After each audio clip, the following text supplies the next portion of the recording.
Hello, and welcome to the Monster Painter. This week, I take on the Spooky Town fences. So, Spooky Town is a series of Halloween-themed ornaments produced by Lemax, and are very similar in their intent as their line of Christmas Village ornaments. It's a series of little buildings that you can set up in your home to decorate and celebrate the season. They are a good scale for 28mm gaming, but are often much too sweet and festive for the purpose. When I went down to the craft store on October 27th to get some footage of the various Spooky Town products, Spooky Town was gone! Already replaced by Christmas Village, something I found more disturbing than any vision of eldritch horror ever. The bits of Spooky Town I will be working on today are these fences. I have 2 sets comprising 10 pieces with 4 different sculpts. They are not too sugary and should be suitable for the old city of Felstad. However, they are pretty damn dirty. I will be using a high-tech space-age solution to this problem, and it is definitely something you should do when somebody gives you some grubby junk they are purging from their home. My friends know I'm a sucker for this kind of crap, and if we're going to get it ready for the tabletop, this is a crucial first step. Now that they are nice and clean, I have to deal with these crows. They are properly pinned down. The first one is not glued down very well, however. And the broken one is going to require the pliers to get off. Alright, goodbye little birdie. So these fences have some spots of excess glue and casting anomalies and whatnot.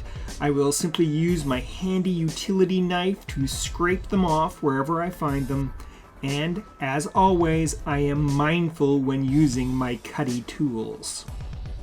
Now that that's taken care of, it is time to deal with the cutesy little decal on the gate.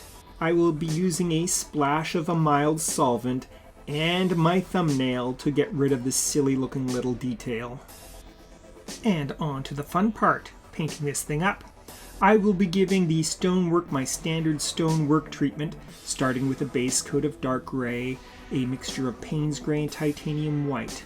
I will not be priming these fences. I have worked with similar models in the past, and I have found that the acrylic paint sticks really well to the original paint job, so priming is an unnecessary step. I also really enjoy working with the original paint jobs, so why not? Once this base coat is in place, I will repeat the process on all the other fences. Next up, I will add a dry brush layer of lighter gray, which is just a lighter mixture of the Payne's gray and titanium white that I used for the base coat, onto the stonework. And look at that, the textures are starting to come out, and I just have to keep repeating this process on all the other fences. And on it goes with yet another layer of dry brushing. I use a still lighter shade of gray. This time a warmer mixture of Payne's gray and unbleached titanium. This will bring out the stony texture and lend some naturalism to the model. And of course, this step is repeated on all the other pieces. The last step on the stonework is to apply an even lighter mixture of Payne's gray and unbleached titanium as an edge highlight. It's a time-consuming process, but it really helps the models look sharp on the tabletop. It will also help the models look good when they are photographed. So here I go, giving all this stonework a nice, careful bit of edge highlighting. Okay, with the stonework out of the way, it's on to the grass. I am going for a more autumnal look for these models, which means brown, not green. For this purpose, I will be applying a nice opaque wash of raw umber in order to dirty up the dirt. Now I will apply a dry brush layer of Mars Yellow, a light warm brown color, to all the grass. This will make the texture pop and will really push the dead grass of autumn look that I am going for. Alright, on to the details. First up, I will be dry brushing unbleached titanium onto all the bones that are sticking up around these fences. Spooky Town is getting spookier, and the fence looks like it's going to be separating the graveyard now. Next up are the rats. There are about 6 of them on these fences, and I will give them all a base coat of a nice dark brown. Burnt umber to be specific. I will follow this up by dry brushing a lighter brown, a mixture of burnt umber and unbleached titanium, onto the rats.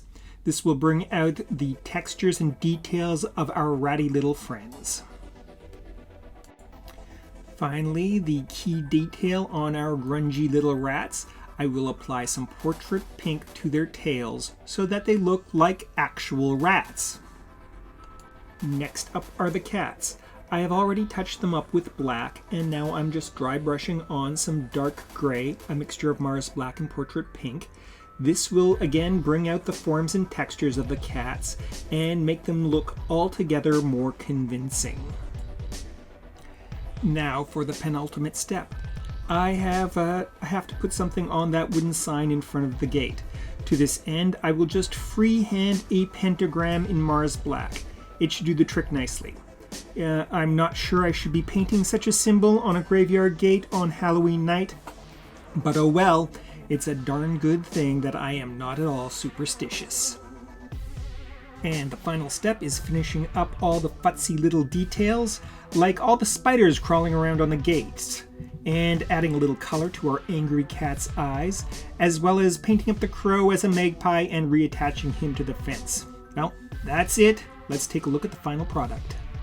And here it all is, looking much crisper and better suited to be part of the haunted ruins of Old Falstad, or as part of some sort of Gothic horror in a tabletop adventure featuring excitement and monsters and fences.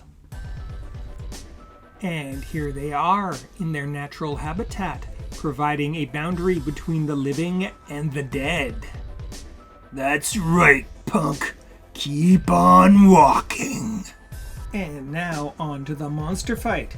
This week it's 3 hideous flesh-eating zombies versus a guy who lives in a van down by the river. Who will win? Let's find out. And it looks like we have our victor. And it's a big surprise. It's the motivational speaker living in a van. Congratulations. This is the break that could turn your career around. Next week on The Monster Painter, I'm going to build a ramshackled old house. Remember to like, comment, subscribe, and ring the bell. Ring the bell.